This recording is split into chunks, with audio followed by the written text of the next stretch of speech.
Rashad, why you Anyway, didn't hit me up? What's up, Rashad? Hey, Rashad. What's up, Rashad? Thank you, Rashad. brother, I love you, brother. Trump, lit. What's up, Rashad? What it do, boy? Hey, Rashad.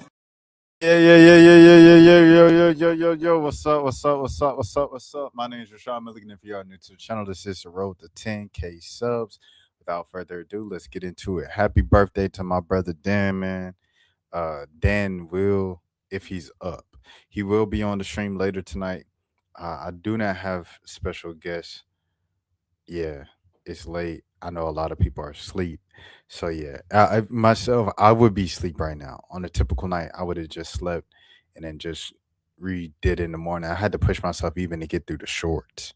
So just imagine the entire stream. But it's Dan's birthday, man. I had to stream for Dan's birthday, bro. So with that being said, let's get right into it, man. Jersey Robinson. So a lot of you guys, y'all seen the short about Jersey, and here's the I guess the actual thing. Top 5 recruit, Jersey Robinson commits to South Carolina. This is by Charlotte Gibson. Jersey Robinson, the number 5th ranked player in the girls sports center next 100 class of 2026, formerly known as Hoop Girls, has committed to South Carolina, she announced on Tuesday. I chose South Carolina because I had a sense of peace when it came down to the decision for me, Robinson said to ESPN shortly after announcing her decision on NBA Today. Robinson added, quote unquote, I was guided by my faith throughout my entire recruitment. I just consulted the Lord. I sought him out, asked for direction and some guidance. And after talking with him and my family, capitalized the H, ESPN, and my family, we came to the decision that South Carolina was home for me.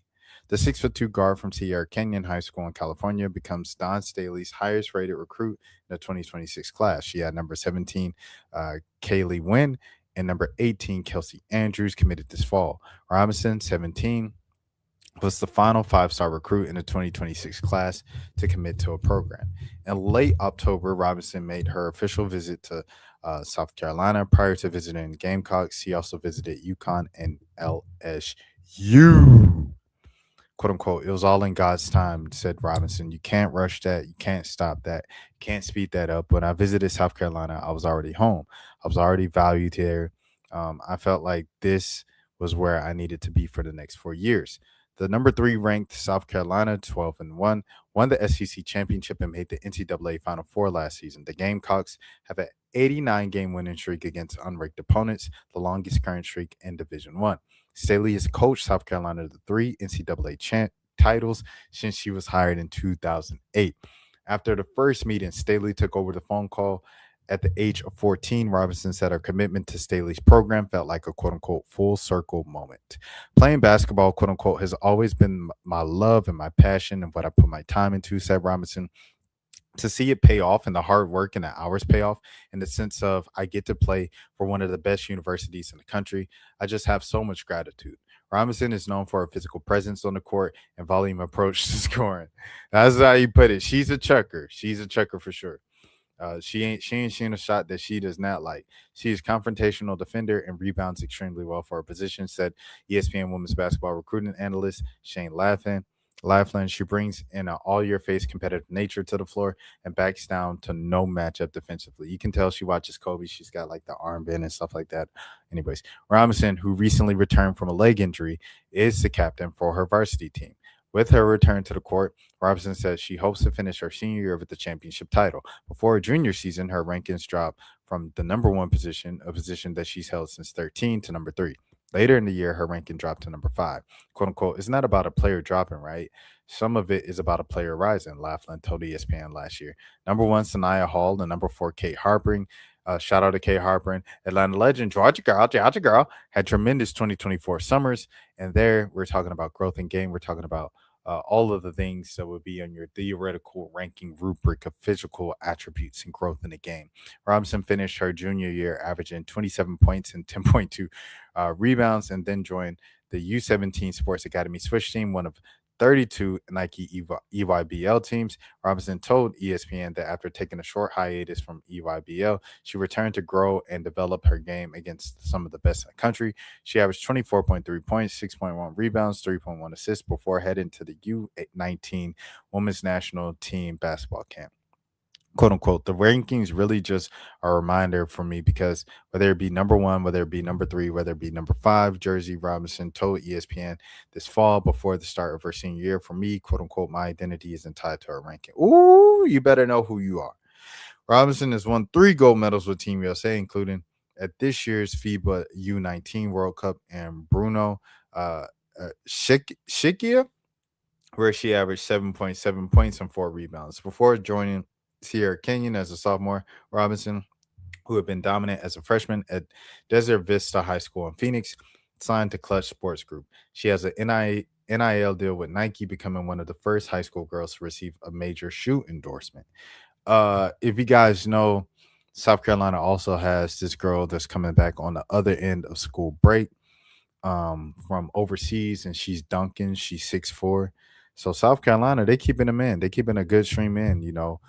Post Aaliyah, I want to say Aaliyah Edwards, Aaliyah Boston, post the Freshies era, and now post the Breezy Hall um and who's my girl over there with the Sparks from Atlanta, from Forest Park, Sanaya, post that, and then Raven Johnson post that era as well. They keeping it going, man. They keeping a nice flow and steady flow of talent in there, and keeping this thing afloat. So with that being said, congratulations to Jersey Robinson once again, friend of the channel, and I'm excited to see where your future lies. Okay. And also, okay, if we're talking about, okay, from a developmental standpoint. So here's the obvious thing. There is this thing about Don Staley in developing her guards. A lot of her forwards, a lot of her bigs prosper. Everybody knows. Aaliyah Boston, Asia Wilson, Alicia Gray is probably her most successful guard that she's ever had. And people are like, was Leash already developed from her days at North Carolina or coming in from uh excuse me, high school? And then you look at Zaya Cook. Shout out to Zaya Cook, friend of the channel. Well, Zaya has actually never been on the channel, but I'll say she's a friend of the channel. We've been talking about for Zaya for so long. Zaya Cook, she's someone who's kind of struggled in the W for her first couple of seasons. Raven Johnson, I think one of the reasons why Raven came back for another year and used her extra year and all of her eligibility was just because the unknown, you see who was dang, I'm going blank. Bree Bill, right. So you look at Bree Bill, she's kind of like fumbled, trying to stay in the league, in and out the league. You look at Breezy Hall, same thing. You look at Leticia Me here. She's kind of been on and off as a big guard, as a big backcourt player that they put in the front court as well. It's just like for a lot of the people with guard skills from South Carolina, it's been tough for them adjusting to the next level. And I think that's the case for everybody. Like you could look at UConn, even though Crystal Dangerfield won Rookie of the Year, what was that, 2020, the Wobble season? Ever since then, Crystal Dangerfield has just been struggling to stay on a roster in the WNBA. So it's everybody. It's not just South Carolina, but it's something that a lot of people have looked at, of just like how she's developed her guards and your success in the pros after going through the Don Staley program. So we'll see what happens here. Jersey, she's someone who's so aggressive. Like it's kind of like another it's not necessarily Malaysia or Lay Full Valley situation, because Lay, I feel like she's a lot more flashier as opposed to Jersey, where she's just like they said, volume, Kobe Bryant, Mamba mentality, shooting till it goes in. You think every shot's going and you don't think you're gonna miss any shots. So different there, but same in like aggressive freshman. I don't see Jersey as someone who's just going to come in as a freshman and take the back seat and play her role and wait to get to playing time and wait to get into the rotation and eased into South Carolina culture. She's someone who is like, in your face right now and like, give me the ball, shoot, shoot, shoot, shoot, shoot. And so, yeah, I just think that'll be very, very interesting to see how that works, especially with Joyce Edwards, next season. And I don't know. Very interesting stuff. We'll see what happens. But congratulations to Jersey Robinson. That is chapter 1 of this college saga. Okay, next. Real quick. I think Mr. Beast is depressed. So after the whole thing of Kai Cenat talking about how animes really helped his mental health and his perspective on life, he did a long thread about it today on Twitter. Mr. Beast says this: should I watch One Piece? I'm scared of so many episodes. And I'm thinking, is he trying to tell us that he's overwhelmed as well from all the success and constantly upping himself, whether it's Mr. Beastland or Feastables or the chocolate or Mr. Beast Burger? You know what? I think I'm about to get. Yeah, I think I might get some Beast Burger like tomorrow or something like that. But like regardless of whatever it is with Mr. Beast, right? Is it like I don't know how I'm gonna keep topping this. He's hiring. He was announcing that he was hiring like a new editor. So it's like if you got editing skills, I don't know. He's got the Charlotte Hornets. Like he's got the Mr. Beast logo on the Hornets court. There's a lot of pressure, bro. It's just a lot of things. And the main thing that Kai said that he was dealing with is like after Mafia Down 3, you getting LeBron James and Tony Hawk, and now what? Like, how do you top that playing basketball with LeBron James and skateboarding with Tony Hawk? How do you necessarily top that? And I mean, I get it from Kai's point, but yeah, I think it's something that only people like that have reached those levels. We all have high hopes, but what happens when you reach those high hopes and even more and execute them exactly the way that you plan them to? Now what? The thing is, and what my therapist, shout out my therapist first of all, but she's always like, you know, you got to come to me with some dang goals. You got to write down goals because a lot of times I was like sad about a situation or friendships or anything. Seasons changing, people changing in my life, and I'd be like, no, but they were so cool, and she'd be like, you got any goals written down? Because when I had my goals written down and when I was going for stuff, that means like I was focused on that and I wasn't focused on what I didn't have or what wasn't going right in life. And sometimes you just need that, bro. Like, and I'm not even talking about the goals, it's deeper than the goals. It's just like sometimes you need a professional therapist to tell you, like, maybe this is what you need to do to get your mind off of that. Maybe this is what you do that can help your mind through this season. And I don't know, a lot of people might kind of discredit therapy because they're like, I don't need therapy. Like music's my therapy or video games my therapy or I had more access to this than I did through a therapist. And I don't know if it's because people don't want to spend their money on therapy. I remember when Z-Way, she just interviewed Vince Staples and she asked him, has he been in therapy? And he said no, because I'm fiscally responsible. And it's just stuff like that I always think about with therapy, bro. Like, but therapy is definitely, give it a try. It might not be for you. It might not be for everybody. Everything isn't for everybody. But at least give it a try. Don't knock it before you even try it. Which gets to my we're gonna talk about that in a second, boy. But second, while we're on this topic, I think um Senna is also depressed. Do I start One Piece? So there it is. Next, Courtney Williams on Stubbutt stream talking about the CBA negotiations. This is my first time watching it. I waited until stream. Let's watch it together. Let's get into it. I'm not gonna lie, like it's so much that is just like mind-boggling when you hear like just how they treating us. They don't Like, how they care view- about us, bro. They don't care about nothing. I'm not gonna lie, it's All I crazy. gotta Like say is that they don't really care. they want to about pay. us. All right, let me see. So All I Yeah, gotta the say league is that they wants don't to really pay care about themselves first before they pay us. So, and when they pay themselves, stay with me. When they pay themselves, it leaves less than 30% for us to for spread. us. No, to split with them. So they want to pay themselves first, and then what's left of whatever is left, they want us to split with them. Mhm. They want us to split that with them, which leaves less than 15% for the players. Exactly. And when they grow year by year, they gonna keep growing, and we gon' what you say? Flatline. Dead. So basically, what she's saying is the league basically is saying, this shit sounds crazy. Flatline. They want us to stay at that less than 15% each year. So if the league grows to 26, 27, 28, 29, 30. we stand at that less than 15% the whole way through. Flatline. Dead. Yeah, that's what they want to do. They- That's. But hold on, they want to pay all their expenses first. But mind you, they don't consider the players' expenses, but they consider coaches' expenses.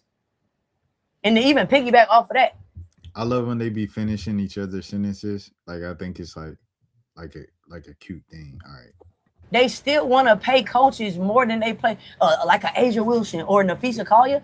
It's going to be coaches getting paid more money than them. Franchise all-star MVP players.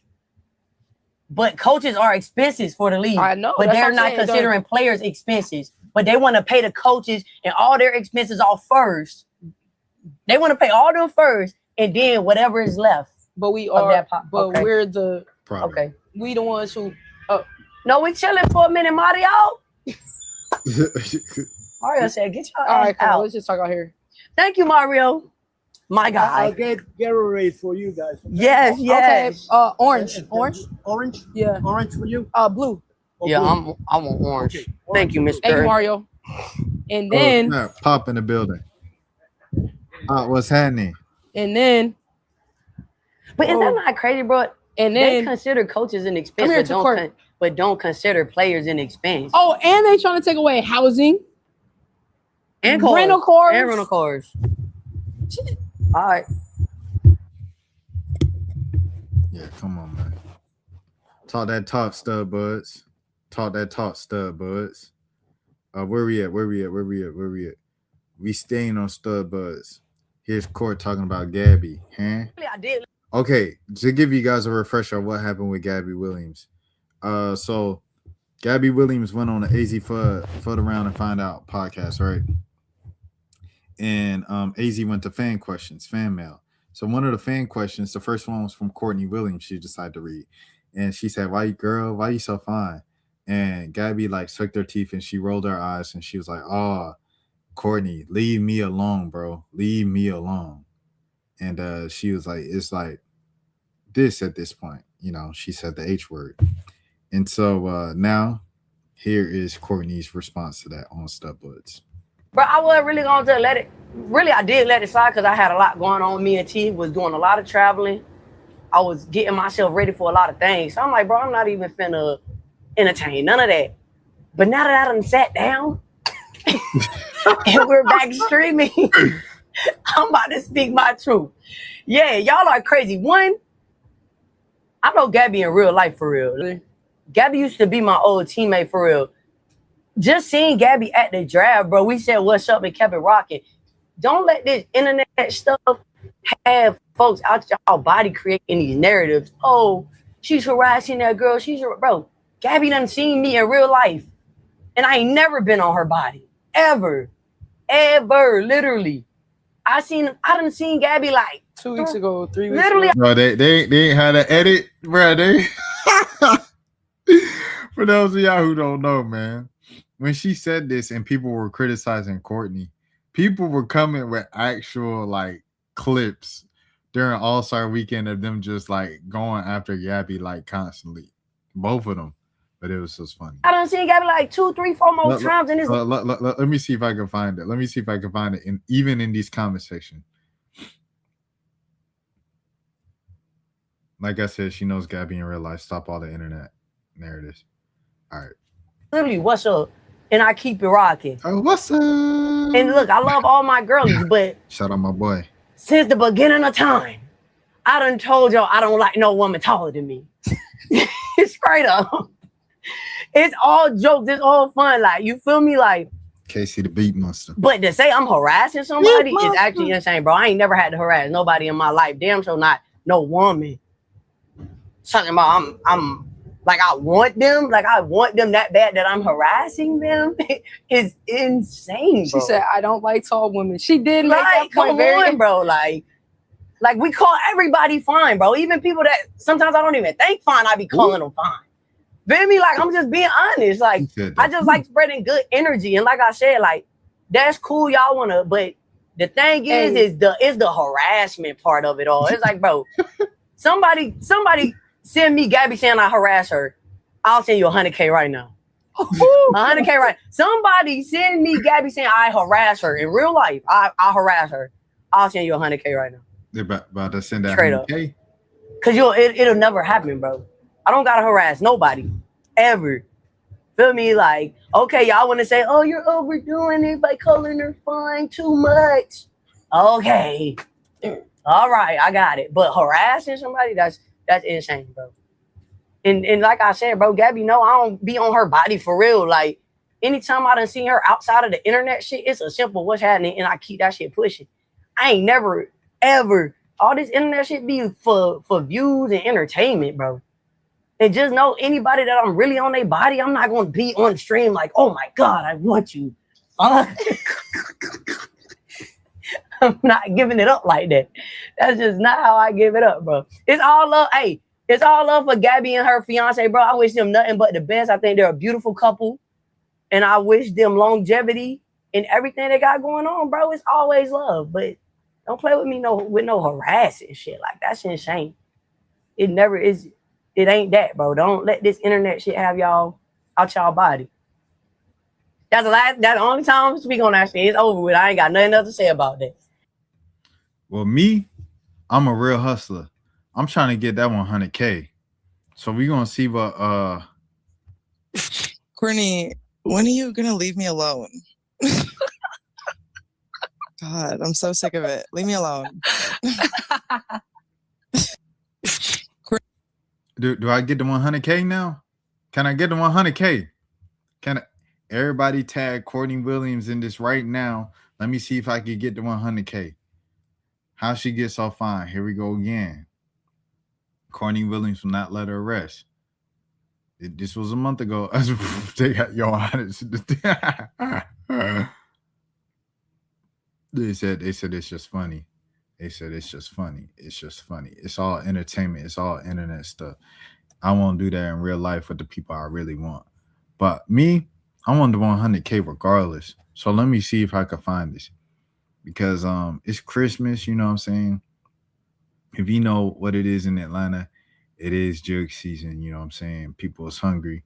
You know, it get a little cold outside. It get darker earlier. People want that manyan, feel me? Let me see. Where we at? Is there anything else I can find for this 100K?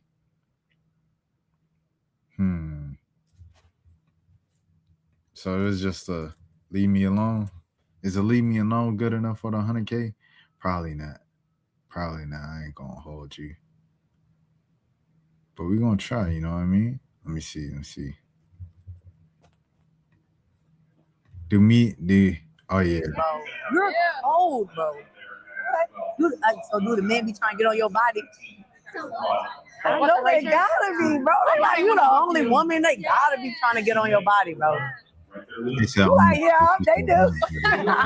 So disrespectful. The fans were going OD just because they ain't know the terminology, bro. The slang. Bald and weird, shaking my head. Those two. She did not say in your body. She said on your body. You do not have to lie for Courtney. Y'all gotta be white. Yikes. Gotta be. Give it a year. They're gonna be saying the same stuff and using it wrong. Like, yeah. It's slang, bro. Somebody get ready to clip this because I got something to say. All right, hold on. Let me see. Courtney, when are you gonna leave me alone? God, I'm so sick of it. Leave me alone. All right, next question. I'm on that 100K. All right, next. We're going to move on to the next scene. Positivity. Skilla Baby. Surprise a family in Detroit with a new house. Skilla Baby, of course, friend of the channel. Skilla Baby, my friend, your friend. All of our friends, man. Merry Christmas from Skilla Baby. And Good, how are you? Nice to meet you. happy birthday, brother Dan, in the building, man. Yes, sir. That is so cool. What's up, Say hi. Yeah. Can I show you something real quick? Yes, I got a. I choose that room over there to be my room. Let me see it real quick. This one. Why you choose this room? Because it has a lot of space on that. What you gonna do in your room? War stuff, demolition derby, cars, racing, and the usuals. What's your favorite car?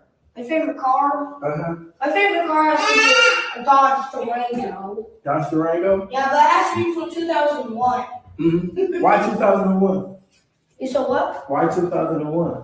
Because it's our car and it's pretty good, you know? Mm-hmm. Yeah, I searched it up on like what car can lose up against it, and basically modern day cars can lose up against a Dodge Durango. Yeah. Do you watch sports? Yeah, I watch sports such as NASCAR, County Fair. I watch Disney Pixar stuff, you know, sometimes. NASCAR your favorite sport? And demolition derbies, crazy eights. What's like your favorite dream car? Like? My favorite dream car? Well, in my opinion, my favorite dream car is like talk about the car that I want to make. If you was in the NASCAR, what car would you drive? I would drive I think I would drive a Camry car, a Tesla Camry with Kyle Busch. I want to drive a Tesla Camry and have the paint the same type of paint as Kyle Busch's car. You know, the M&M car. Yeah. This is cool. I just want to show you this. Let's see, what's my phone? Okay. That's you. Yeah. Yes. That is so cool. Can I get a picture? Yes. Okay. W Skiller Oh, baby, I'll turn it man. off. Sorry. I'll take it, please. You take it for me? I got you. Okay.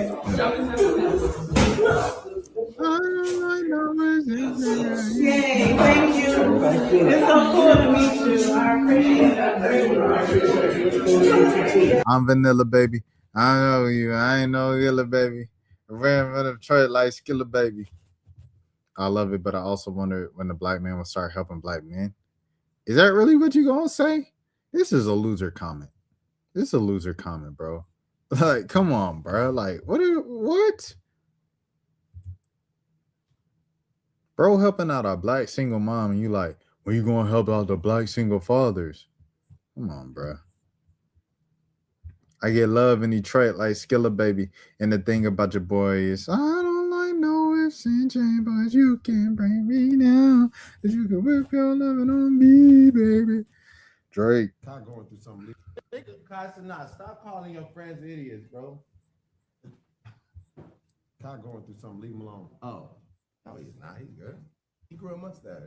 Yeah, it almost turned to the handlebars. That's when you going through something, but you know what you're going. But through. he got it lined up. Nah, he's like, I'm gonna be a French poet after this. He got too much money. That's what it did. Suffering from success. See, I ain't gonna lie, bro. I'll tell you this, bro. Ben. I love Ben. Y'all know I did the thing when I said if I do the Black Streamer Awards, I want Ben hosting it. If Ben is in the presence of someone and Drake's not there and they bring up Drake and they make a Drake joke, Ben shut it down immediately. Oh, no, we not doing that. No. Ain't no laughing. It's a straight face the rest of the time. He ignoring it. He acting like he ain't even hear what you said. Ben with Drake make a comment about Kai. He said, oh, don't do my friend like that. And then what? And then he started laughing with Drake when Drake kept telling the Kai Snap jokes. And Drake really going hard on the Kai Cenat jokes because Kai was up there on the stream talking about Iceman was trash. The stream was trash. He been going hard on Kai ever since then. Ben, Kai done let you up there for Mafia Don 3 multiple times, bro. I'm saying, so if that's really your friend, after you do your initial, oh man, Kai going through something, bro. Just let him be. And he keep telling the jokes, just be like, you know what I'm saying? Don't laugh. Don't give him that validate. You know what I'm saying? If that's your man's. Because you do the same thing for everybody else when it's Drake. I'm saying just keep that same energy for all your friends. If that's how you doing it. You know what I'm saying? Stop calling your friends idiots, bro. I got you, Dan. Give it about 15 minutes. No, he's not. He's good. He grew a mustache. Yeah.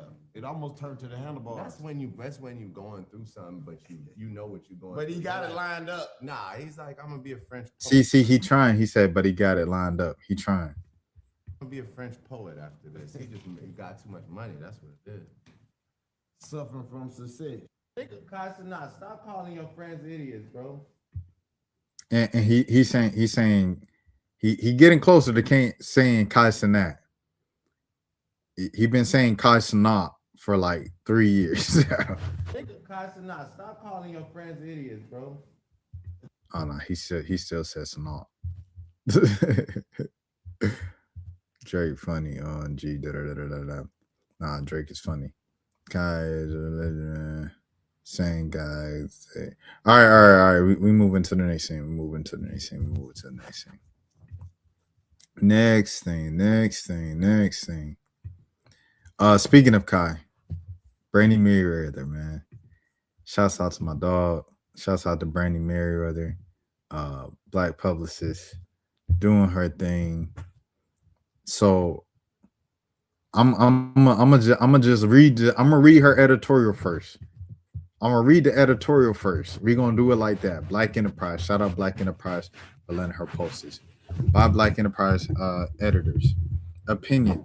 Clip culture and paid campaigns are threatening Black creator communities. Black creators and Black-owned businesses are being targeted online to fuel chaos. Here we go. Written by Brandy Star Merriweather. The aftermath of the Streamer Awards is a microcosm of what has been happening behind the scenes to Black professionals in the creator community. Although there are small microaggressions that spark recent conversations, there has been a domino effect of more misleading social clips and rumors that have been able to fuel a clear divide. This is a result of the very damage and self-inflicted perpetuated trauma that continues to undermine and destroy the progress we've made. I believe Black creators and Black-owned businesses are being targeted online to fuel chaos, increase paid, incentivize online engagement, and destroy our community. After a year of observing quote-unquote clip servers, TikTok pages, and X pages that post reoccurring false information, I was able to spot patterns. Some of the same accounts are fueling rumors and narratives that damage our community and its successful leaders. Controversial social conversations have always had a better chance at becoming a trend due to the consumer's heightened emotions. But when the same pages with the same sponsors are leading with false narratives and out of context clips, when will we realize that we are being used and socially manipulated? This year, it's no secret that Black creators have risen to a level of stardom and popularity that has changed how we consume traditional content. Young stars like Kai Cenat, Zoe Spencer, Brooklyn Frost, IShowSpeed, Reggie, and many more have kept millions entertained this year. These creators have used their platforms to represent versions of Black excellence. Their live storytelling has the power to teach, inspire, and impact generations around the world. Relationships are maintained only if direct communication and clarity are given internally. If not, we start to see a shift in these creators' dynamics, online and offline, due to social narratives, the creators' communities, and outside opinions, telling the creators how to think towards each other in Black-owned businesses. This is not new. In 2020, racist jokes, quote-unquote, microaggressions, and tokenism in the influencer world was written by Lindsay Dodson, where she highlighted stories of creators who are vocal about their experiences with their peers and their communities online and behind the scenes. We saw a pattern of powerful creators using their platforms to ostracize Black creators. Today, we have the same systems. New businesses have risen in the creator economy, powered by inexperienced bros who are working together to build monopolies. Oh, she getting into. Hey, she put this in the middle. She put this in the middle, but when she get into the real stuff right here, Brandy, for y'all who don't know, Brandy's in it. She's in the streaming industry behind the scenes. So her saying this is really what's going on. Just so you guys don't know, this is some random person like complaining about the state of. This is someone who's in it. Excuse me. Today we have the same systems. New businesses have risen in the creator economy, powered by inexperienced bros who are working together to build monopolies by gaining investments, vastly acquiring companies, and successfully using the names and the work of Black creators. We are seeing the mental health of those very creators decline as they suffer in silence, being used in a broken system that they've been accustomed to being a part of. With the increase of AI, these systems are only getting quicker, louder, and more manipulative and impactful. As consumers, we have to be conscious and make rapid systems to support each other more. It's clear that our community has been targeted, and the only way to change this is to unite more to debunk false online narratives, protecting each other when we can, and seeking direct clarity with one another offline and online. I ain't gonna lie, I got to do a better job of that. You got so-and-so number? I need to reach out to folks more. But I be showing my, I know everybody blowing them up right now. I know everybody want to talk to them right now. I know everybody want to do. Nah. If it needs to be done, it needs to be done. Do your due diligence and at least reach out. Reach out and touch somebody. Come on, y'all. Make it up. If you're what? If you can. One of the primary drivers of this manufactured chaos is the emergence of engagement-based platforms and third-party aggregators that profit directly from the outrage. If you're making 6 figures a month off of clipping, why would I not throw some sauce on it? India Love says, God told her to do OnlyFans. Thank you, DDG, after breakup with Silky and Raya. That don't even make no sense. But they're going to get some clicks because you're going to be like, what? What does this even mean? You're going to click on the tweet. Bang. Elon paying you some more money. Bang. TikTok paying you some more money. I'm making 6 figures just doing these clips, bro. Why would I? These systems are intentionally designed to amplify controversy, particularly when it involves Black creators and Twitch stars because of their emotional volatility. Surrounding our community produces higher clicks, higher shares, and higher ad revenue. I was talking, as you guys know, friend of the channel, Ty the Guy, man. And I was just talking about him streaming and stuff like that in the future and stuff. And I said, I remember you said on stream, I'm talking to Ty, like you said, your audience, he said, yeah, the people, they want to see the bold. And all the examples of the work that I seen from him recently, a lot of it was drama and the bold. And I was just like, dang, I'm a part of that. I'm a part of the problem. We have to realize when we're part of the problem, man. What are we eating up? What are we reacting to? What are we highlighting the most? Time to beat the drama, man. Studies on digital engagement models have repeatedly shown that negative content, especially content centered around conflict or moral panic, spreads 60 times faster than neutral information. I think my biggest stream reaction off top that I can remember is Duke Dennis talking about his kids. That joint. And I put that out the same day that I put out the Jimmy Atchison documentary. That was like, I took 2-3 days to write a script for. The script is like 1,300 words. I took a whole nother 2-3 days to edit every single second of it. It was, you know what I'm saying? Like one of them faceless channel type of things. And that junk had like 50 views, bro. No. I think it had like 13 or 12 views in 12 hours. And the Duke Dennis thing had like 3,000 views in 12 hours and ended up getting like 7,000 to 10,000. That's like the most views I've ever had from just a reaction of a stream. Negativity, drama. The more inflammatory an interpretation, the more the algorithm rewards it. What's even more alarming is that some of these accounts share back-end networks, sponsorships, and financial pipelines, meaning that they rely on a coordinated sensationalism to remain profitable.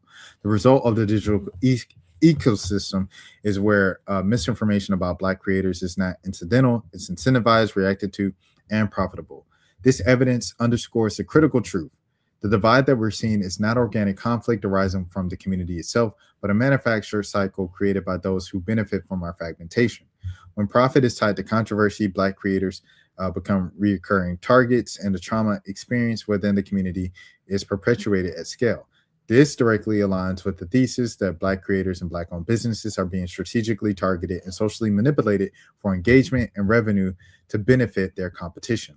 A second factor fueling this harmful dynamic is that the lack of representation and cultural competence within companies and teams that profit the most from Black creator success. As the creator economy expands, investment firms, management agencies, and tech startups are entering the space with little understanding of the cultural nuances and community ties.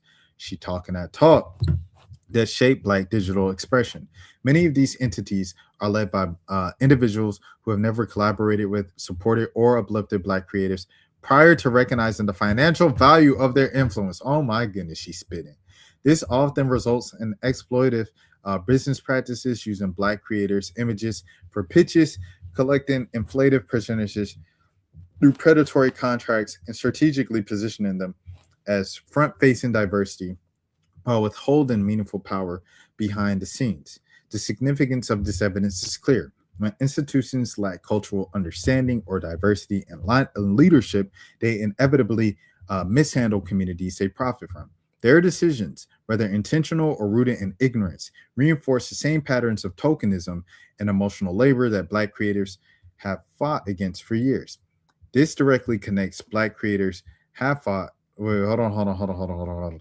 This directly connects back to the thesis by illustrating how systemic exploitation, not simple miscommunication, drives the online chaos that harms our community. Some might argue that the online controversy surrounding Black creators is simply a reflection of normal internet discourse, messy, fast moving, and fueled by passionate fans.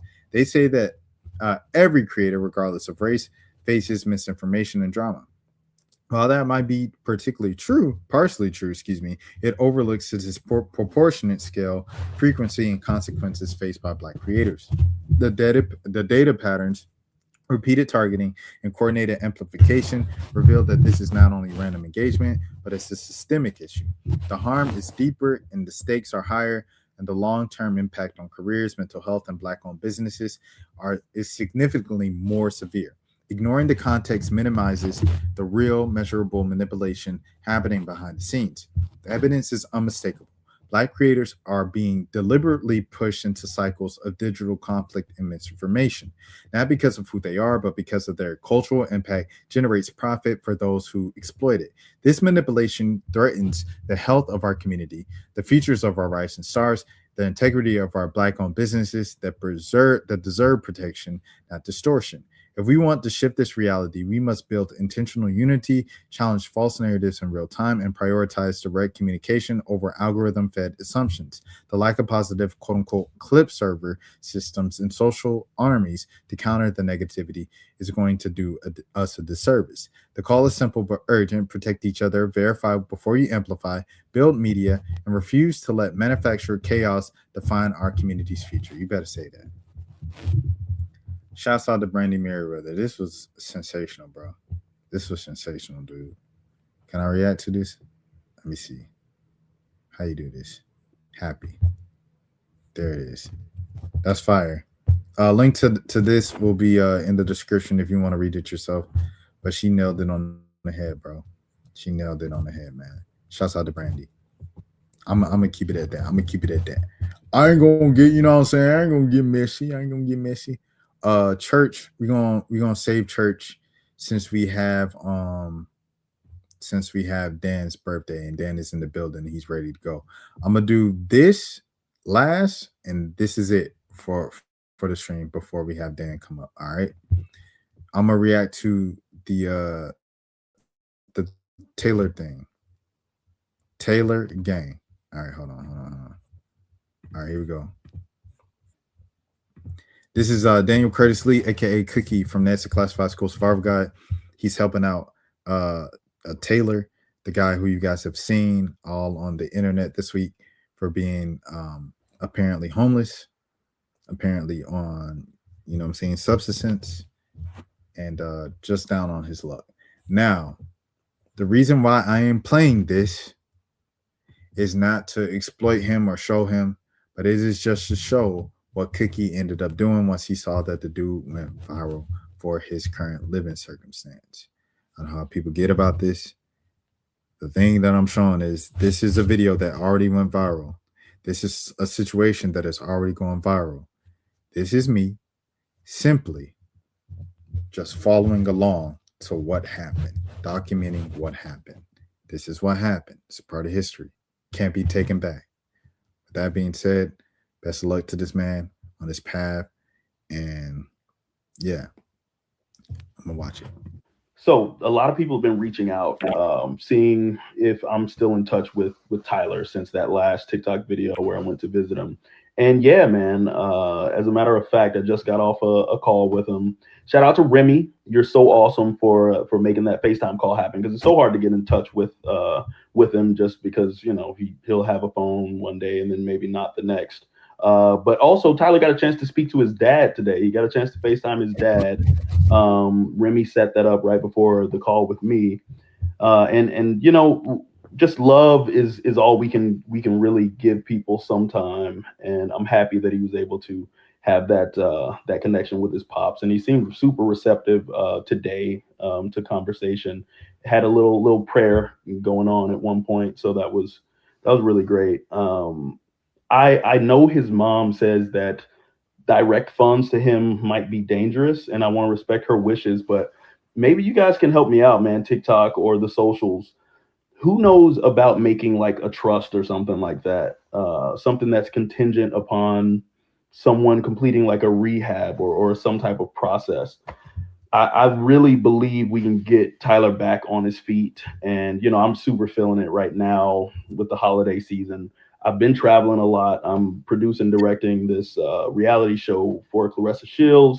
And, you know, it's been hard to make time, but he's on my heart often, on my mind often, man. So still out here. It's Tyler Chase forever. So if any of you guys have any ideas, man, I'd love to explore some options to improve his situation. There's been such a huge outpouring of support from the community. And like I say, I don't like the way some of you guys are going about the videos and stuff like that. But if it's real love and genuine love and support, man, I really think we can get him back on his feet. He seems to be really excited about the fact that so many people have been inspired by him. So you guys who are reaching out and telling him everything he's meant to you, I think that's really great. And sending everybody a happy holidays. Stay safe and warm at this time. The storm's going to be pretty heavy from Tuesday to like Thursday or something like that. So yeah, I'm gonna hit him up tomorrow and try to get these clothes to him. And if you guys know anything about rehab. Also, randomly, Kali'i was another co-star of ours. He played like Timmy Toot Toot on the show. He has rehab facilities, and he's saying that he might be able to pull off a scholarship situation for Tyler, and I think that would be amazing. So a lot of people have been reaching out. WCast, man. WCast. If you guys don't know, with the podcast for NASA Classified, kind of adult survival guide, or however they're doing it, of just like continued, it's literally them. It started with them being like, our acting careers kind of came to a standstill, and we're in between, you know, Lindsay Moles on the show of NASA Classified. She had the most successful acting career afterwards. Like Daniel Curtis Lee, Cookie, he did Zeke and Luther on Disney XD, but Moles did like Pretty Little Liars or one of those shows. I don't know the exact name, but she did one of those shows for a long time. And but even after that, when that show ended, it was just like they're all kind of at a like, what do we do now? And so the reason why it made sense was because it was just like our careers didn't go the way that we thought they would, because Nancy Classified was so popular and we were so young. We were like, oh, this is the floor. And now they're, in their 30s and they're like, that was silly of our acting careers. So it was just like the imperfection of it and being transparent about it. I think this situation is a real life example of what they've been doing since this entire rebrand, since the pandemic. So that's just a little thing I wanted to know. Devin Werkheiser, otherwise known as Ned, he speaks out on him living in the streets. Let's see what he said. He calls Nancy Classified co-star's situation heartbreaking. This is from the TMZ staff. This was from yesterday. A viral video has left fans of Nancy Classified stunned, and now Devin Werkheiser is opening up about how painful it is to see his former co-star Tyler Chase living on the streets. Devin, who played Ned Bixby in the hit Nickelodeon series, told TMZ, quote unquote, Tyler was a sensitive, sweet, and kind kid. It's heartbreaking to see him this way. He says that he would love for nothing more to help Chase, but acknowledges the situation is complicated. I haven't seen Tyler in almost 20 years since the show ended. Oh my goodness. Devin tells us, adding that Chase's addiction and mental health issues make situations like this extremely difficult. Quote unquote, anyone who has ever dealt with severe addiction or deep mental health issues knows that it's an unbelievably challenging situation if they don't want help. Devin emphasizes that simply giving Tyler money isn't the solution. Quote unquote, it's an everyday uphill battle to course correct. It requires a ton of support and patience and time. He says, from what he understands, Tyler does, I keep calling him Taylor. Tyler does have family nearby who continue to check on him and try to help. He also says he wishes people would stop filming and posting videos of Tyler online for views. Still, Devin hopes the attention could lead to something positive. Quote unquote, my only hope is that from this exposure, someone with real understanding of resources can step in, get Tyler into treatment, and help him get back on his feet. We all want a happy ending. As we reported, Riverside, California police told TMZ officers interact with they told TMZ, that officers, or you could put that, because now it just seems like TMZ officers told TMZ that officers interact with Chase at least once a week and repeatedly offer mental health services, substance abuse treatment, and temporary housing, offers he continues to decline. As we reported, Mighty Ducks star Sean Weiss had offered Taylor a bed at San Clemente Recovery Center he works with. So there, that is 222. What in the world? All right, anyways, next. This is the Mighty Ducks dude that they referenced at the end of that article. Many messages about Taylor Chase. I reached out to some friends of mine, and we have a bed for him at a detox, and we have a place for him to go and get long-term treatment, thanks to my buddy Mike Jordan at 1111 Recovery. All we need to do now is find him. I'm not in Los Angeles, or I would go look for him myself. We hear he's on La Sierra at Riverside. I don't really know where that is, but if anybody can go get a face-to-face with Taylor, please DM me so we can get him some help in time for the holiday. Thank you. Like they said, like, you got to want it for yourself as a grown man. Like, remember Delonte West? He had obviously his situations, his viral videos. Mark Cuban got a hold of him, sent him to rehab. Afterwards, a few months later, Delonte West was right back in that situation. So, like, you can lead a horse to water, but you can't make it drink. Cliche, old as time, but there it is. All right, so here's Cookie, the one from today, where he's there with them. All right, we lost the sound, so I'm gonna go back. Hold on. No one really wants to help them. People only care to grow their following. That's it. That's an interesting. I don't know, man, because I feel like Cookie. I think Cookie's genuinely doing it, bro. Because it's like that. Like I said, it's the whole point of the. You know what I'm saying? It's the whole point of the podcast of just like life hasn't been perfect for us ever since Nancy classified as kids. You know what I'm saying? So that's why I feel about it. That's why I feel about it. With that being said, we're gonna watch a recorded video of Cookie that I care react to, and let me see it because I haven't watched it yet. A lot of you guys are concerned about Tyler Chase this holiday season, and I just wanted to give you an update.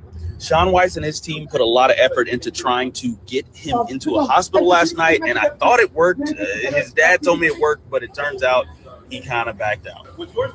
So today I went to have pizza with him. It was delicious. Shout out Blaze Pizza. Yeah. Cheese, you have the cheese, and now that's the way you eat a pizza right there. I also got to let him chat with his old friend Devin Werkheiser and my guy Nettie. So they couldn't get him into a car last night, and that's why they weren't able to get him to the hospital. But he trusted an old friend. Yeah, it's the holiday season. It's rainy out, and I just wanted him to have at least some basic accommodations. He wanted to stay local, and this was the only one that was open and accepting people. So here we are, man. I'm going to come back and holler at you, man, and we'll talk more about trying to get that situation squared away so we can do the rehab or whatever we need to, okay?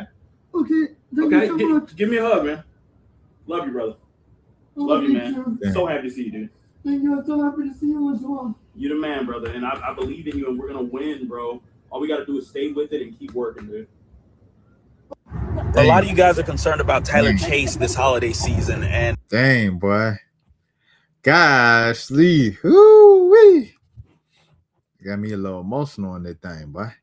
All right, hold on, man. All right, we gonna do it. Get Dan in here. Goodness gracious. Got me a little emotional, bro.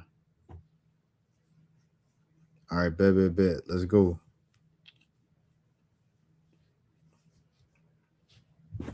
I don't know, man.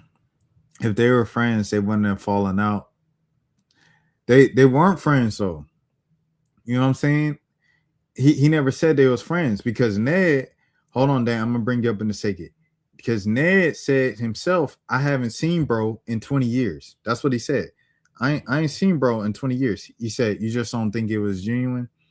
I think it's really like it's a thing of public perception. So if everybody knows you from being on Nancy Classified, and I'm on Nancy Classified, and everybody knows I'm on Nancy Classified, shoot, I think everybody that sees that, first of all, whether you're a stranger or not, I don't know this Joker. I don't know no Taylor Chase, but I know Nancy Classified. And when I seen it, I said, dang, bro, like that's messed up.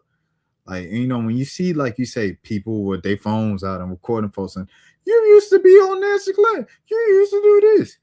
It's a natural inclination to be like, I don't want to see Buddy like that. I want to help Buddy. I want to help. It's a natural inclination to want to help anybody homeless in a down situation that's hungry or something like that. So I think that was a mix of that, plus people around the world are looking at me, the co-stars and the stars of Nancy Classified School Survival Guide, to do something to help them out. And so I think it was a combination of those two, and that's what they ended up doing. So that's what I think. I don't think they was like best friends or nothing like that. Like Ned said, I ain't seen Buddy in 20 years. So, I mean, they ain't friends. They was co-workers, but they his most known co-workers to the world. So why not step in? If we in the same city, I'm going to help you out, buddy. Like if I seen someone from middle school, right, or high school, and they was down on their luck, if they just wanted a ride, Rashad, can I get a ride from here to the bus stop? If it's on my way and I'm not going to work and I got to be at work at a certain time, I'm going to pick them up because that was my homie or something. You know what I mean? Same thing. We ain't friends no more. We ain't been friends since high school, middle school. But I see you down on your luck. You need a ride to the bus stop. I can get you this ride to the bus stop. I think it's the same type of thing. All right. With that being said, man. Wait, hold on. Let me see. Let's see, we got the thing. Let's see, we got the thing. There it is.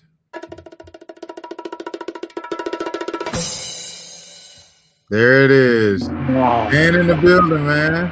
What's up, Rashad? What's up, man? Happy birthday, brother. How you feeling, man? I appreciate it, man. Thank you so much, man. 30 feels different, man. I'm about to say, a beard getting darker too. Hey, I'm trying to grow one, man. Dude, man. Hey, you know us guys, man. We got to try to grow it out if we can. Come on, man. You see, like I'm about to hit my Sean Marion year. My Sean there we go. There we go. 30 at 1.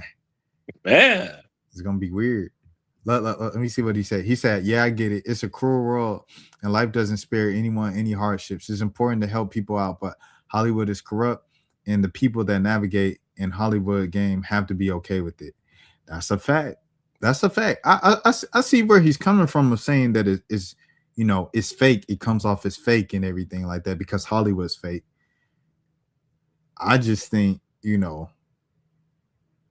these people really wanted to help because they know not only did they want to help, but it's a bad look. Like how you feel, Dan? If it's like someone you went to high school with or middle school with, you seen that was down on their luck, if you help them out, would that make you fake just because y'all don't talk every day anymore? It would make you feel better if you help that person out, I would think. That's just be my personal thing. Yeah, so it's like a thing of like, you know what I mean? Like, dude, okay. So here's the question I have for you. Do you think it's genuine that the people in Hollywood, trying to get their clout back up or whatever, show up to them, but do this the whole time? I think they would have probably did it another way, I think. I just think that. I mean, it is the world that we live in, man, it's crazy. I mean, people will just do it for clicks, man. I don't get it. Mental health is a real thing, man. It's a real thing. 100%. I think like the thing when he was in the back seat, when he showed him in his back seat of his car and he was doing kind of all of this. I was like, okay, that's kind of a lot to show. It shows his real condition, but it's like, dang, did you have to include that? Like, I think it's always a weird thing with those things. It's kind of like showing kids. It's like, dang, you're gonna show the kids' face, but it's like the kid's face is showing the pain and the emotion of what this community is going through. It's just tricky situations where you can see both sides of it. It really hits harder. As he said, he's directing and producing this Clarissa Shields reality show, so he knows what's going to draw the emotion out of the viewer. What's going to draw the emotion out of the viewer is showing you that this kid is in, or this grown man now is in bad shape. You know what I mean? So yeah. But also, if I'm recording it, am I exploiting the fact that this man is, for the shock value? Because if you show that, it's gonna get more views, you're gonna make more money. Right. This Joker Cookie, he done made some money off of this. Because look at this. First of all, hold on. But I know obviously he wants to use the money to turn around and help him out. But this thing on Facebook, just Facebook, has 26.1 thousand likes and reactions, including myself, 1.7 thousand comments, and over 2,000 shares. That's all money. Yeah. That Joker making real money, off of that. So let me see. He said it's real and the pain is ugly and unsightly, but it's needed and true. I get that. So he understands. He made some real money off of that. So, some of it is just from the money that he used to help him out to get the motel, to get the Blaze Pizza, to get, like he said, he wanted to get him some clothes and get him into the rehab program. But, it's just, I don't know. It's a balancing act with those things always. Potato, tomato, I guess. Tomato, tomato, man. But yeah, man, back to the birthday, man.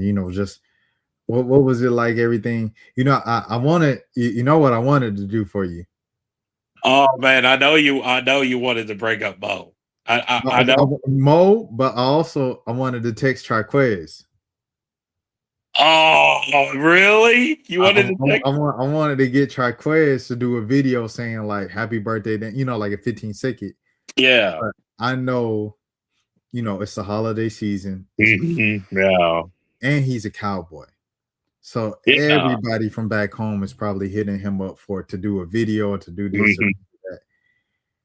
And I was just like, it was one of those things. It was like two side. Like I could do it. I could reach out to him and ask him to do this thing and be like, bro, I'll even Apple Pay you somewhere. You know what I mean? I could have done I was that. looking forward to Mo though. I was really looking. Yeah. Mo probably sleep.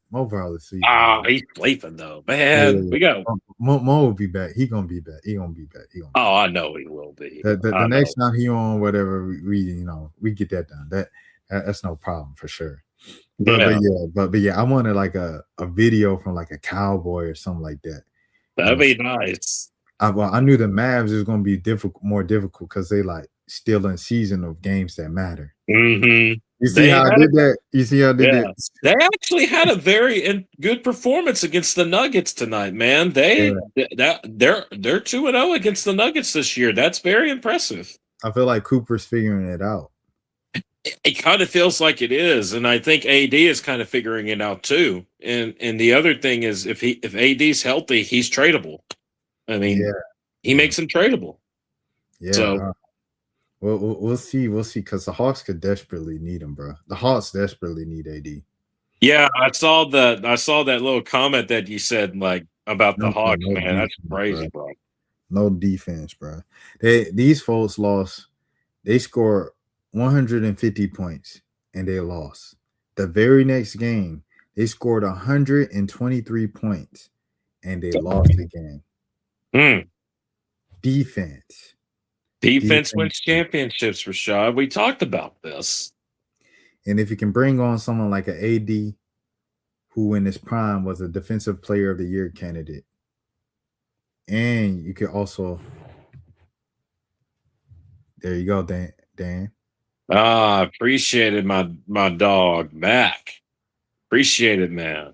Appreciate it. OHIO, always. You know what it is? Oh, Shouts out to King Griffey Jr. Mm-hmm. I will say this, though. 30 hits different, Rashad. I ain't gonna lie. What's different about it? I think it's just more about maturity. I think it's just like, when you hit that stage, when you hit it, it's almost like it feels like you're on a different area code almost.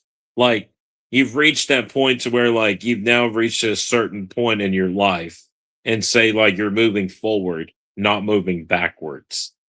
That's what I think.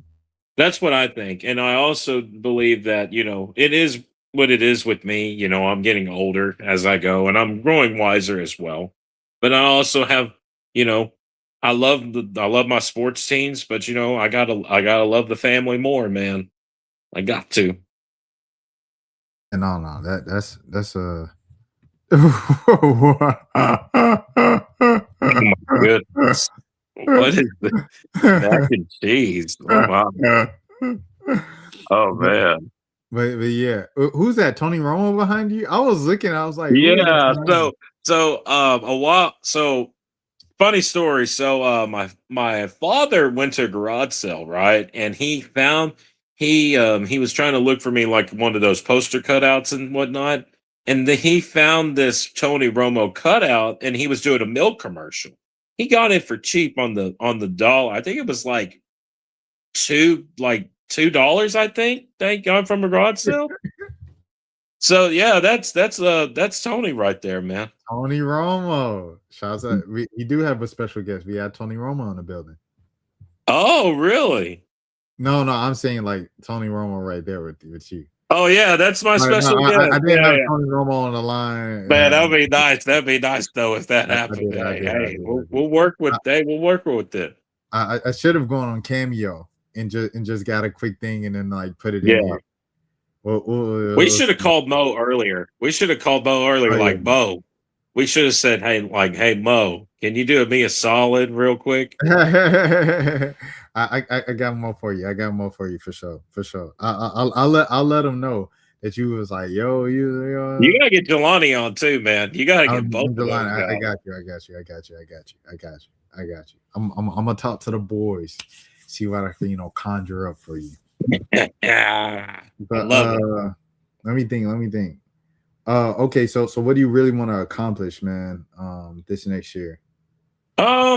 You as far as the Cowboys go, or as far as the No, Mavericks? just like in life, like Oh, from in 30 life to in 39. general, just be more respectful to others, and just spend time with the ones that you love, because you're never going to get the chance to see, to spend time with them again. It is what it is. The life that we have is very precious, and I tell all those people out there, man, you got to enjoy it, man. You got to enjoy it. Do you find yourself getting like it say like the older you get, the more like sensitive you get like to emotions and stuff like that? A little bit of it. I just think really and truly, the more older I get, the more wiser I get as well. But I also do think that as time progresses, I'm going to start to learn. That's why all these podcasts, it's been keeping me busy, because it's keeping me busy and entertained and whatnot, and be more informed. And that's the reason why I'm thinking about doing one in the near future as well. No, 100%. I think this is like a healthy exercise for like it's funny because it could be a detriment to your mental health of like online comments and dealing with all of that, but it's also and then constant like obsession over numbers, like looking at the numbers have gone up, if the numbers have gone down, like that could be bad for your mental health, but it's good for your mental health in the way of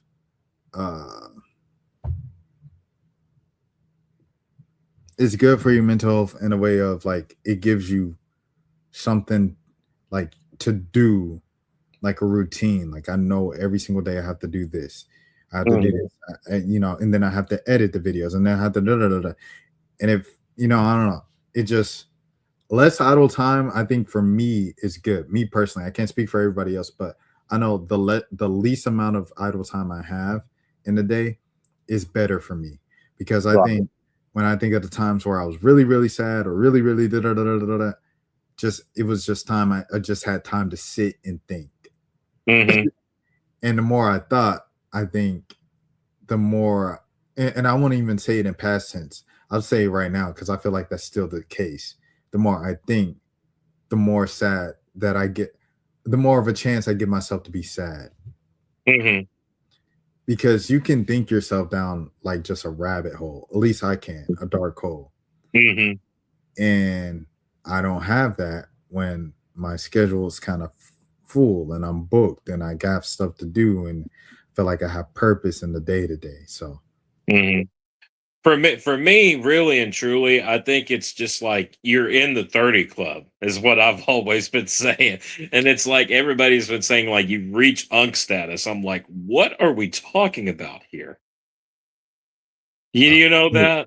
Unk is on. Yeah, unk is on. I seen someone say, because I call my 30th birthday my unk day, but I know some people are like, unk is like 44, so I don't know, man. I don't know what it is. I really don't. Well, unk is just uncle, so it's just like I know that. Yeah, I was talking about like it's calling you old, like it's like not old, like grandpa old, but you're like a middle tier old. So it's like you have the youngins, you have the young men, you have the big bros, and then you have the unks, and then you have the OGs. Yeah. And the OGs are like the senior citizens retired, just giving you back game, everything like that. The unks is like 40, 50-year-olds, you know what I'm saying, that experience and they, they can still got a little pep in their step. That's an unk. I think the best thing for me though, I think when I look back, I'm just the best word I could put at it. It's just I'm just blessed. I've had so many. I've had the road that I was on, man. It was lot of hardship, but as time goes on, I'm getting older and wiser, and I'm learning each and every day. That's the important part. Yeah, no, it's all about learning. It's all about learning in this journey called life, man. So, love to hear that for sure. Love to hear that for sure. What do you hope to see from the Mavericks this upcoming year? Like at 30, what is like an ideal, like, okay, the Mavs did what they needed to do. If they can get to 500, and get into the play-in with Kyrie and AD and Flag, I think we have a chance to be a sneaky team in the playoffs. But do you want AD or not? Do I want AD or not? That's a really good question. I need to see a few more games first with AD. If I need to see a few more games, Rashad, I need to see a little bit more. But I need to see. I'll take AD. I'll take AD. I'll bring AD. No, give us Jalen Johnson. We'll give you AD. That ain't happening, brother. Well, I mean, if you want AD, you got to give up something to get something. I mean, yeah, that's true. That's true. I think the Hawks is good without AD. Then it is what it is, man. Hey, Cooper almost had a triple-double tonight, though. 33, 9, and 9. He had a good game. Like I said, he's really figuring out like the league, man. He got off to a slow start, but he's figuring it out, putting it together. Yeah, that game against the Pelicans, though, man. Whew, that was frustrating. I mean, they were up like at least by, I think it was by 10 or something.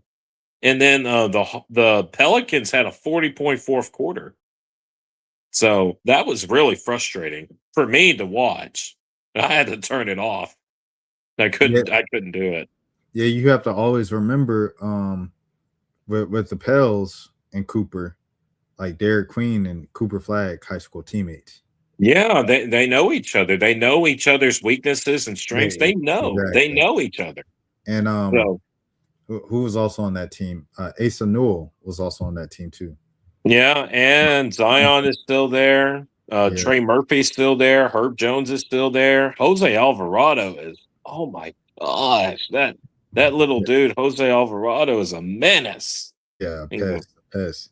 Well, but I was talking about it at Mount Verde Academy back in high school, because it's like the private school and prep school. They recruit players all over the country. But yeah, it was Asa Newell, Cooper Flag's brother, who's in the G League. And then, so like 4 of the 5 guys are all in the league right now with that starting lineup. And yeah. All right. So, in the Cowboys, of course, you just said, what do you want to see from the Cowboys at age 30?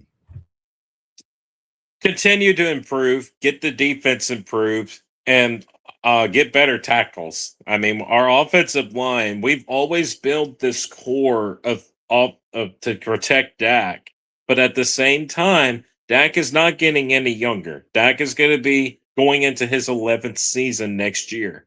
We're going to have to realize that the older that Dak gets, I feel like that he's going to be in the decline, but at the same time, it just is what it is. But again, I've said this before. If we fix the defense and we keep the offense just like it is, with add the tackles, we'll be a better team next year, for sure. And then in the tackles, is Quentin in the DN or D tackle? D tackle. I thought so. Defensive line is not the problem. It's not the problem. It's just the linebackers in the secondary. That's the problem. I mean, because we don't have better linebackers, and DeMarvio and Obershon was coming back from his brutal knee injury, which was very brutal. And Logan Wilson's been playing better, but at the same time, Logan Wilson is basically for next year, and so is Quentin Williams. That's the biggest thing. So okay, I got you on that. But I know that Trayvon Diggs is gone. I know for a fact he's gone. Oh yeah, he's taking that bag. Oh yeah, he's leaving. He's leaving. He's getting cut. I know for a fact he's getting cut. Okay, well, never mind then. Never mind. He can go join his brother in New England if he wants to, or he can go join his bro Micah. I don't care. I don't care. I really don't. Cardi B party. No, Yeah, might as well go join the Cardi B party. Who knows? I like diamonds. I like rings. I like. Yeah. Another thing too. There was another birthday gift that I got. Can you see it? I see. Oh snap! Is that what the heck? It's Starburst candy canes. I was about to say, are those Starburst pins? No, they're Starburst candy canes. So like you rip it off like a candy cane, but it is Starburst? Yeah, it tastes just like Starburst, man.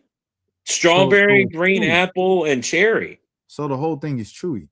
Yeah, no, it's candy. It's like it's okay, so it's hard. Yeah, it's hard candy. Yeah. Okay. But it tastes like Starburst? Yeah, it tastes like Starburst. It's flavor. It's flavorful.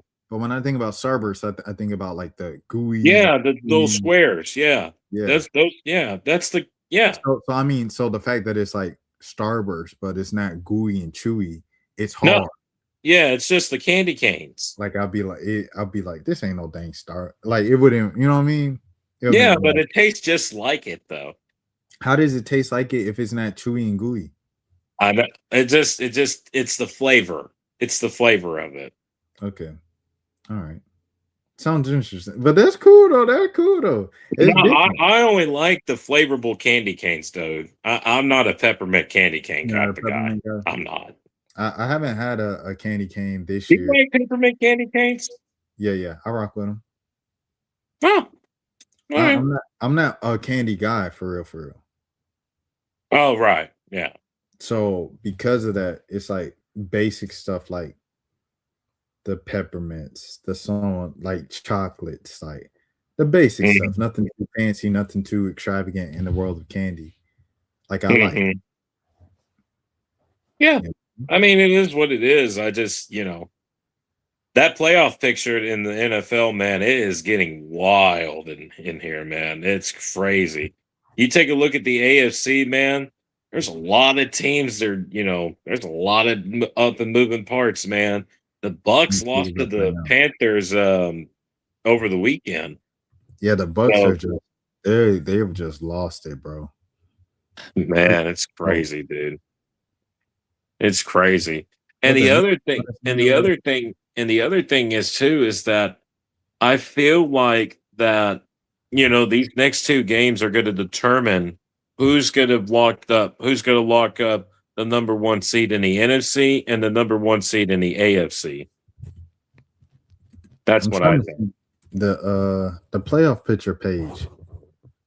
Oh my gosh, we can't get the playoff picture up. Oh my goodness. It's not uploading. It's literally not uploading. NFL.com, get it right. No, I don't want to see no standings. I want to see the playoff picture.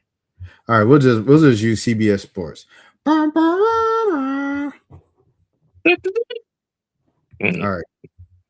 CBS. The sneaky team in the AFC has to be the Texans. The Texans have got a good defense, man. I mean, I'm telling you, man, you don't want to play this Houston team when they get hot. So the Chargers are a good team too, but I don't know if they're going to go that far. I think I have to say this. I think if Josh Allen of the Bills, if he doesn't get to a Super Bowl with no Patrick Mahomes, he may never win a Super Bowl. No Lamar Jackson. And no Lamar Jackson either. Man, I don't know, man. It's just going to be so crazy of how this is going to shape up in the next two games. It's just really going to be crazy, man. Yeah, I mean, go ahead. What I was going to say is that the NFC also, I think the Seahawks. I feel like the Seahawks can get the number one seed. I feel like that they can, but I think the Rams are with their next two games against low-ranked opponents. I think the Rams are probably going to sneak in and get that number one seed. I could see it. What do you think, Rashad? Man, I think, I don't like we talked about it. I think it was last week or 2 weeks ago. How we don't trust the Seahawks. I don't necessarily trust the Seahawks. Do you trust the Rams? Yeah, I trust the Rams. Now, I trust the Rams too. I think Matthew Stafford is on another level, man. I trust the Rams. They've just been there before, even if it's not all the guys. Like, Stafford's been there, and and Puka is he a little special in the head. This is not the time of year for him to be having this type of breakdown, like socially. But I read a story about that recently about Puka. I don't think he needs to be doing this. He's such a great dude. I just don't want him to get involved with the social media stuff. He needs to just stay focused on what he loves to do.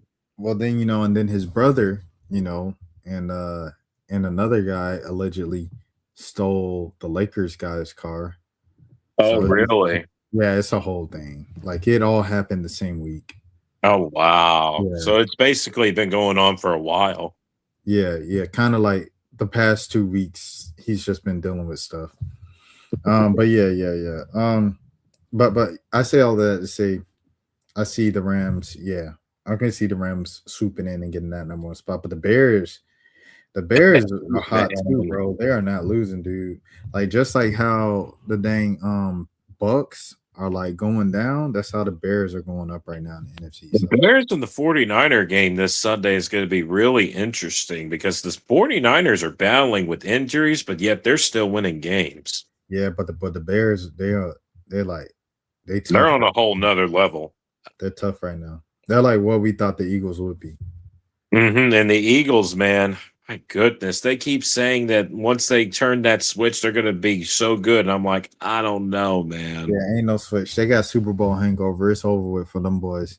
First round exit, wild card exit for them boys. You know what I'm saying? Wild card weekend exit. So yeah, but yeah, I don't know. We'll see. Man, it's going to be a crazy finish for the next two games. I'm not going to lie to you.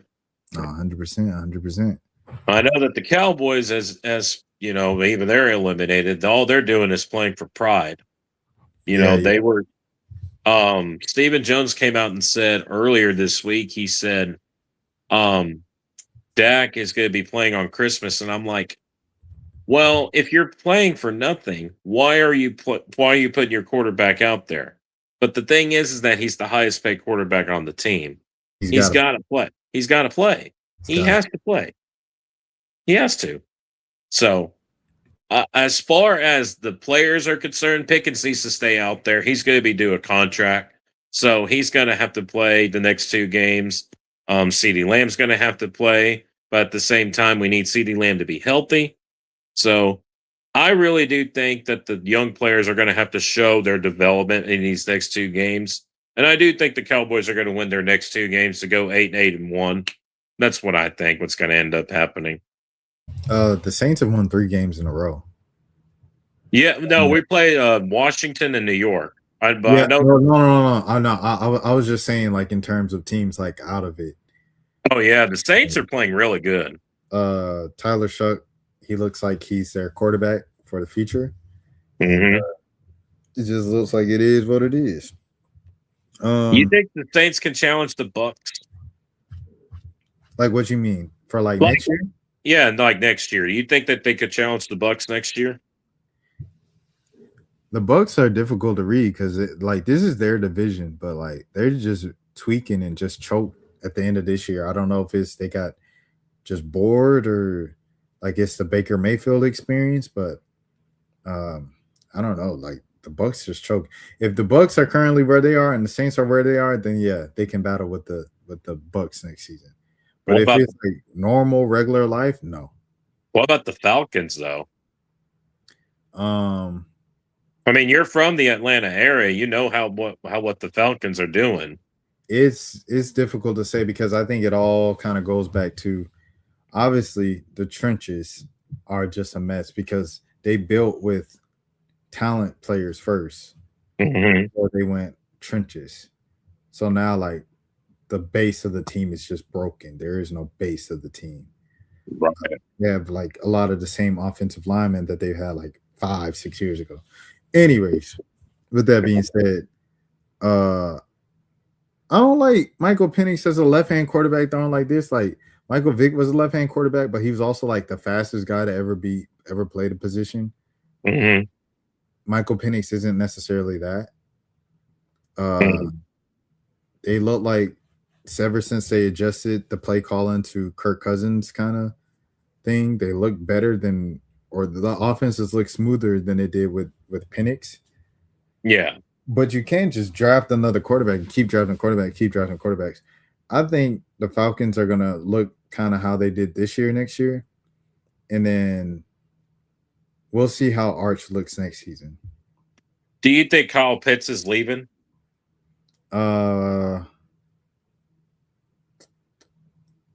He wants that bag. Atlanta's obviously hesitant to give him that bag because the Joker only plays when he wants to play. That's a problem. Talent is not an issue with Kyle Pitts. He is who he is. People talk about Kyle Pitts because he's a talented, darn near a receiver in a tight end's body. That's what makes him so great. Yeah. But he just had too many dang lazy moments and moments of just giving up that you can't just overlook. It was some moments in his career where he just ain't aggressive.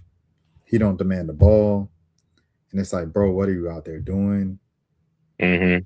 And then there's other times where he like, okay, I feel like playing, and he just dominates and takes over a game. Yeah. So I think because of that, that's a tough decision. Yeah, I mean, I do see a team coming out of nowhere and offering more than what the Falcons are going to offer. Well, there's been people in Dallas saying that they want Kyle Pitts, but the problem is that we already got a tight end in Jake Ferguson, so we really don't need another one. Yeah, no. It's going to be plenty of people who want, because like he's a star, like he's got star quality, he's got star talent. Yeah, I mean he's a wide receiver / tight end. I mean, you gotta love that in a unicorn. He doesn't have star effort. So that's the thing. So that's the thing that's keeping Atlanta hesitating from retaining him. And you're looking at the same thing with Drake London down the line. Like, does Drake London want to be in Atlanta? I don't know. There's a lot. That's the other thing too. And the Falcons don't have a first round pick. They traded that pick to the Rams, if I'm not mistaken. Yeah, for James Pierce Jr. But he's been great on the rush on defense. So yeah, I like him coming out of Tennessee. He's a good player. Yeah. So I mean, like, it kind of all fizzled out, to be honest. Like, if that's your first round pick this year, you did a good job because he's been tearing it up. He's in the defensive rookie player of the year discussion. Speaking of, on the offensive end, we were just talking about New Orleans. Tyler Shuck is in the offensive rookie of the year conversations after like all of a sudden he's going 4-3 as a starter, which is sensational. Like, considering the fact that Spencer Rattler, the guy that he succeeded in, went like 0-10 as a starter over the course of 2 years. So I don't know, man. I don't know. Things could be looking up, but we'll see. I don't know. For the Falcons, I'm looking at give Penix another go at it next season. And if Arch is looking good, boy. Because the Arch looked decent the second back half of the season after he got popped in the mouth first half of the season. If Arch can kind of look like how he was looking at the end of this year, next season, what will next season be for him? Senior year? I think it's he's going back for his sophomore. Or when he might be a senior. I think he was a junior this year. Oh, he was okay. So it must be senior then. Yeah, he sat the first 2 years. Oh, that's right. That's right. And Quinn Ayers. Mm-hmm. And the other everybody expected him to play last year, but he didn't, and they were like, "Okay, what's going on?" No. They got him down as a sophomore. ESPN got him down as a sophomore. Oh wow, so, ESPN. Wow. I guess he might have redshirted, but I remember him playing 3 years. I will say this though: if Arch has a good season with UT and he does really good and get Texas to the championship game, he's probably going to be a high pick in 2027. But that's what he was supposed to do this year, and he didn't do it. See, yeah. He redshirted. He redshirted 2023, 24, 25. Yeah, he redshirted. Yeah. I just think though that if Arch does get into the 2027 draft, Dallas might be getting him, but the problem is that Dallas would have to tank next year to get him. That's what I'm saying. I feel like the Falcons, as currently constructed, you keep everybody, you're gonna have a similar year next year. And if that's the case, Michael Penix Jr., not let's bring in some competition, make you a little uncomfortable. 50-year-old Kirk Cousins ain't gonna make you uncomfortable. He 50. 50 years old, but that's if you get one of them if you get Arch Manning, nah. If you trade for a little more pressure on you. So we'll see what happens. We'll see what happens with that. But didn't Bijan play with Arch Manning in college, or I mean, they're probably on the same team, but I don't know if they played together. No. Oh, wait, hold on. Let me see when Bijan got drafted. Because I don't. It kind of feels like that Bijan was drafted I thought so. a few years ago.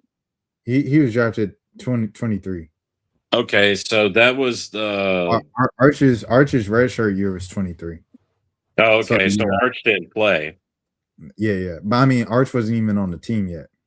Oh, that's right. He was in high school. He's a high school senior. Mm-hmm. Yeah. Mm-hmm. Yeah. But I think the main thing for Atlanta, if you lose Drake London, that's tough. If you lose Kyle Pitts, that's tough. Just keep Bijan Robinson. You gotta keep Tyler Algier too. And if you want to keep Tyler Algier, keep Tyler Algier too, bro. But yeah, Dan. You know what time it is, man. Oh man, I know it's 1 day before Christmas, or I was about to say we winding down, man. we're winding down the Christmas songs, man. Oh my gosh, I'm trying to figure out what the best one would be to end on, because I already know I've named off most of the songs that I can remember. Ooh, okay. I was actually singing this 2 days ago. White Christmas by the Drifters. All right. Let me see. Do boop boop boop boop boop boop boop boop boop boop boop. I'm dreaming of a white Christmas, just like the ones I used to know, where the treetops glisten and children listen. May your days, may your days, may your days be merry and bright, and may all your Christmases be white. Oh, I thought you about to go back into the hood with the dude. Hey, I couldn't reach the tenor part. That's the problem. Then it goes like, he goes like, yeah. I'm not doing that. I'm not doing that. White Christmas, man. White Christmas from White Dan. You ever heard of the Drifters though? I know that song. Yeah, you know the song. There's been a lot of people been singing it. A lot of people. But no, I don't know the Drifters. Yeah, I would recommend people listening to that. That's a good song. It's an old song. Old song. The Drifters. But yeah. Shouts out. Man, we got a Christmas Eve stream, and then it's Christmas Day. So we'll have a lot to talk about, basketball and football. So yeah. Oh yeah, that's right, because the Cowboys are playing on Christmas and the Mavericks are playing on Christmas. So there it is. Looks like I'm gonna have a busy Christmas with you. It looks like I'm going to. Well, Dan, in the meantime, we appreciate the time so much. Thanks for stopping by as always. Happy 30th birthday to you. We hope that it ended on a high note. Like I said, we talked to Mo and Jelani and get them boys. We need to get those boys up here, because I've actually been really excited to meet Jelani. Because I met Mo. Yeah, you met Mo. Jelani would be nice. Yeah, no, I heard Jelani's a cool dude. Oh yeah, Jelani. Those are my guys back from. I've known Mo since 6th grade, and I've known Jelani since 12th grade. So Those good guys, man. Good dudes. Just real quickly. Shout out to everybody, especially to all the podcasters I've been with. Shout out to Rashad. Shout out to the Cowboy podcasters. Shout out to everybody. You guys keep me busy through the tough days and the good days. Shout out to my fam just for being there for me, and we just keep on rolling, man. 2026 should be a different year, man. We gotta hope for the best, man. Yes, sir. Yes, sir. Yes, sir. And shouts out to the crew too. Zero, Big Nate, SSB, Flip, today, the whole crew as well. Yeah, we got to shout out to them boys, man. Those guys keep it going. And gals, because a couple of those are gals as well. The gals too. You got to keep those. Yeah, we got to get those going. But for sure. Man, my name is Rashad Milligan. If you are new to the channel, this is the road to 10K subs. I'm here with my man Dan Dallas Dan in the building as well. What else I want to say? Make sure you follow along because we live and have new content on this channel each and every single day. And I'm trying to hit 10,000 subscribers. We have 8 days. 8 more days left in the year. I'm trying to hit 10,000 by the end of the year. Get this man to 10,000 subscribers and get him some tape for his sign. So I can get some tape from my sign. There you go, damn my dog. But you already know what it is, man. Have a good morning. Have a good afternoon. Have a good evening. Have a good night. Have a good day. If nobody else told you today, I care for you. My name is Rashad Milligan. This is Dallas Dan. Until next time, we will see you later. Rashad, why you didn't hit me up? What's up, Rashad? Hey, Rashad. What's up, Rashad? Thank you, Rashad. Brother, I love you, brother. What's up, Rashad? What it do, boy? Hey, Rashad.